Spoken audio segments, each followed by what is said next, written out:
No one's ever accused Paul Simon of cultural appropriation, and that's because of how good he is. Yeah. Like, that's a Jewish guy. Like, I think the first album, I don't like Simon and Garfunkel, so I know I'm gonna get a lot of hate, but I hate them. You don't fuck with Garfunkel, bro? I don't fuck with. He was holding Simon back, and you know what? Good for you, Simon. You dropped that dead weight, and you let it go beneath that bridge under troubled water. That's right. Yeah. Man. But the mother and son reunion, that's a reggae song.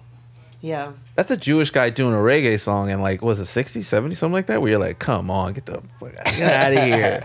That whole album of Graceland, that's African music. Yeah, that one's like Call Me Al.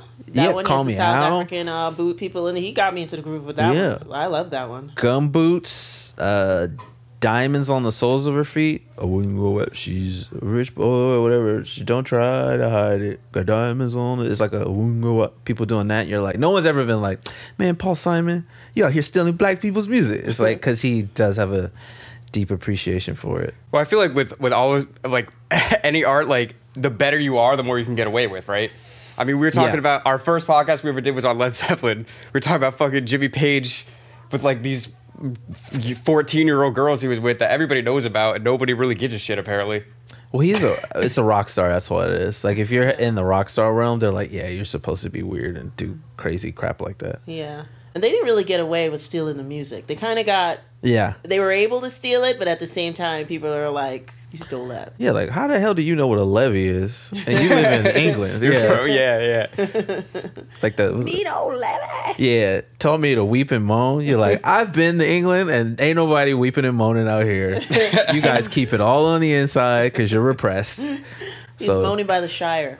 Oh, there it is, the Shire. Blackberry Pond, or all those weird names that they have, which are cool over there in England, I think.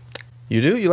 I like the English names of places, like Somethingfordshire and blah, blah. Like, those words sound so interesting. It makes you feel like you're in some type of, like, farmland when you hear those words. You know, it's not like Great Jones Street. You know what I mean? It's like, you know. I think a lot of our names are stolen from...